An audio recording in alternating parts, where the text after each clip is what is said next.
terlintas di benak Anda ketika mendengar kata calon arang? Sebagian dari Anda pasti langsung teringat dengan kentalnya budaya Bali, tarian-tarian sakral dan magis yang bersifat spiritual. Sosok calon arang yang melegenda kerap dilakonkan dalam sebuah drama tari. Wujudnya digambarkan sebagai sosok menyeramkan, menguasai ilmu leak tingkat tinggi, ratu tenung, hingga memiliki julukan sang ratu leak. Sejarah dan kisah calon arang dikemas dalam bentuk kesenian rakyat dan cukup populer di Bali. Tapi jarang orang mengetahui bahwa sosok calon arang yang sangat terkenal di Pulau Dewata rupanya berasal dari Jawa Timur, tepatnya di Kediri. Seperti apa petilasan dan pura dalam calon arang di Kediri? Berikut liputan eksklusif petilasan sang ratu leak calon arang versi on the spot. Calon arang adalah tokoh dalam cerita rakyat Jawa dan Bali dari abad ke-12. Ia tinggal di kawasan Kerajaan Kediri, kala Raja Erlangga masih memerintah. Karena sosoknya yang mengerikan dan dikenal sebagai Ratu Tenung, tak ada satu orang pun yang berani melamar putri cantiknya bernama Ratna Manggali. Calon arang pun silap mata, lalu menyerang desa dengan wabah penyakit. Tak tinggal diam, akhirnya Raja Erlangga meminta bantuan penasehatnya Empu Barada. Empu Barada mengutus seorang murid untuk menikah dengan putri calon arang. Usai dilangsungkan pernikahan, calon arang kembali murka karena mengetahui bahwa kitab mantranya dicuri oleh suami Ratna Manggali, yakni Empu Bahula. Peperangan antara calon arang dan Empu Barada pun tak terelakkan. Inilah awal dari adanya gambaran ilmu putih melawan ilmu hitam.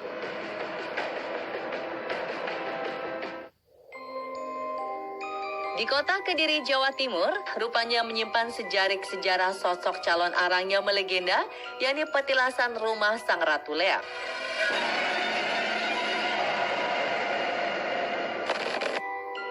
Terletak di Desa Sukarejo, Kecamatan Gurah, Kabupaten Kediri, situs calon arang dikelilingi perladangan hijau. Secara turun-temurun warga setempat mempercayai kawasan seluas 250 meter persegi ini dulunya adalah rumah tinggal calon arang. Terdapat batu-batu khas zaman dulu dan 4 diantaranya memiliki ukuran nyaris sama.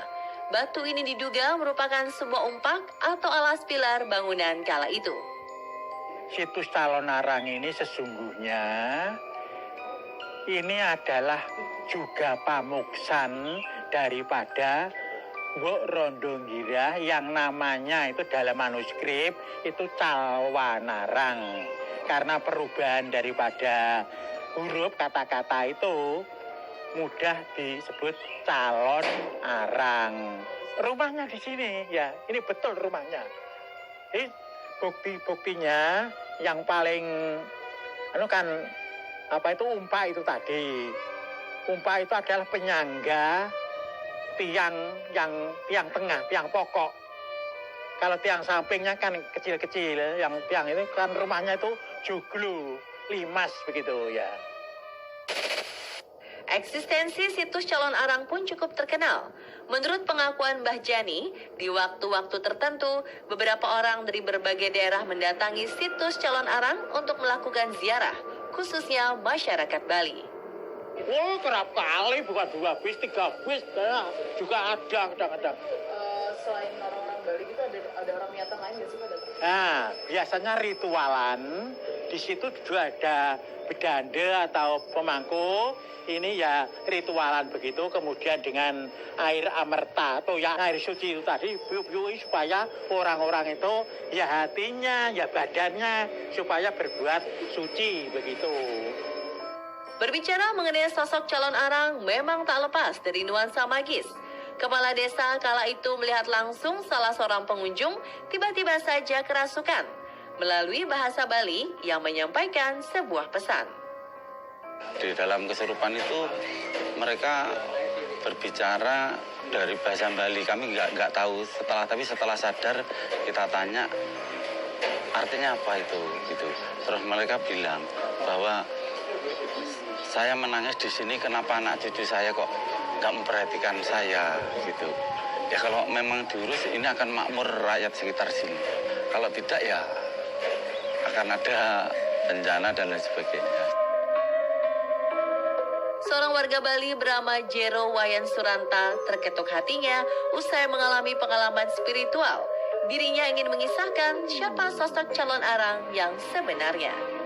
Di dalam pengkupasan itu jelas sekali bahwa yang dikupas adalah bagaimana keberadaan Walunata Inggirah yang selama ini dianggap Raja Lia, yang selama ini dianggap Raja Ilmu Hitam, tetapi tidak pernah ada pembuktian secara fisik, secara real yang bisa dibuktikan.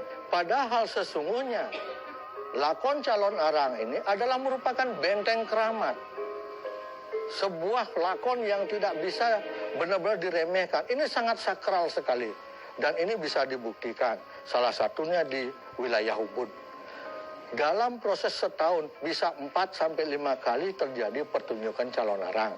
Yang menurunkan, yang nedonin, yang menyolahkan dan menarikan satu kekuatan Walunata Inggirah. Sehingga umat daripada warga Ubud sangatlah makmur hidupnya. Kalau memang beliau mengalirkan darah jahat, tidak mungkin ada keturunan Raja Klungkung, Raja Sukawati, Raja Ubud, dan raja-raja yang lain di Bali. Semua itu adalah garis lurus dari darah suci yang dimiliki oleh Ratu Calon Arang. Pura dalam calon arang di Dusun Putuk, Desa Banaran, Kecamatan Kandangan, Kediri ini menjadi salah satu bukti bagaimana sosok calon arang begitu sakral. Ia dipuja dan ditempatkan di pura yang apik. Berlatar panorama pedesaan, tempat ini sekaligus menjadi jujugan wisata religi. Tak hanya lokasinya yang menarik, kisah di balik pembangunan pura rupanya tak lepas dari daya magis sang ratu. Hal tersebut dirasakan oleh Jero Wayan Suranta. Ia menuturkan mengalami pengalaman spiritual saat istrinya jatuh sakit. Saya sudah menduga kalau istri saya pasti akan meninggal. Di balik semuanya itu, di dalam kegundahan saya, di dalam keberontakan diri saya, muncullah sosok bayangan seorang perempuan cantik. Kemudian secara prinsip saya waktu itu merasa diri saya depresi. Saya sampai mukul diri saya, sampai mencubit diri saya masih merasa. Setelah saya berkomunikasi dengan wujud itu nyata, real, tidak ada, saya masih bisa berkomunikasi. Hanya 2 kata yang dimunculkan dalam komunikasi itu.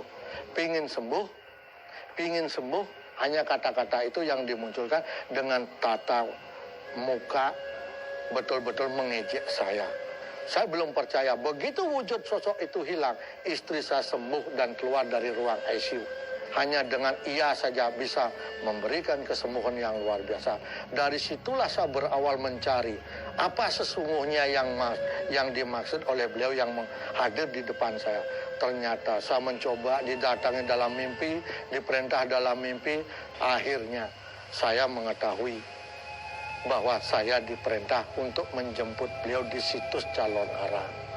Ada waktu itu perintah, tolong jemput saya dengan Baleganyur.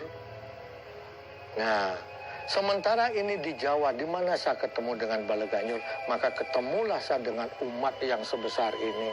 Saya menemukan ada Baleganyur sehingga saya mampu menjemput beliau. Itu sejarah singkat sehingga pura ini menjadi terbangun dan istri saya sampai hari ini sembuh. Sumber mata air di dalam area pura dalam Calon Arang telah lama diyakini warga memiliki daya magis tersendiri. Banyak umat yang datang ke pura tak hanya beribadah, tapi juga untuk membersihkan diri dari gangguan-gangguan roh halus maupun untuk kesembuhan segala macam penyakit. Mata air di lereng perbukitan ini telah ada sejak puluhan tahun. Hanya saja sebelumnya dibiarkan apa adanya, hingga kemudian dibangunlah pura dalam Calon Arang yang kini berjalan sebagai tempat persucian dan persembahyangan. Ada 2 tirta, ada 2 sumber, yaitu sumber Suranadi. Itu adalah satu kekuatan kanan yang dimunculkan oleh Betara Lingsir atau Betara Sakti Wawurau, bukan Pedanda Sakti Wawurau, yang merupakan personifikasi perwujudan dari Empu Barada. Kemudian ada tirta Calon Arang, sumbernya berbeda, yang itu bisa memberikan suatu wujud nyata penyembuhan bagi kita, baik sakit jiwa, baik sakit fisik, pikiran, dan panca indera kita. Saat tim on the spot berkunjung, pura dalam Calon Arang sedang melangsungkan acara ibadah bersama yang diakhiri dengan prosesi melukat di Tirta Calon Arang. Melukat adalah upacara pembersihan pikiran dan jiwa secara spiritual dalam diri manusia. Prosesi melukat menjadi tradisi di sini, memiliki tata caranya tersendiri, yakni dilakukan secara berurutan dari pancuran pertama hingga kelima.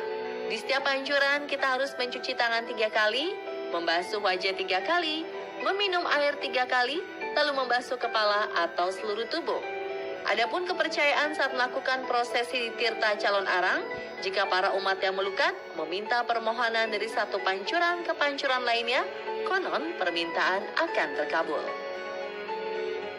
Pada intinya makna dari kisah calon arang bukanlah mementaskan adegan-adegan ilmu hitam sebagai sesuatu yang mengontrol manusia, melainkan kisah legenda menjadi sebuah filosofi bahwa dunia terdiri dari hitam dan putih. Meski tak bisa disatukan, hitam dan putih bisa menciptakan keseimbangan. Sekiranya kita bisa bijak memaknai budaya yang diwariskan turun-temurun. Terus update info-info unik, menarik, dan viral lainnya hanya di On The Spot.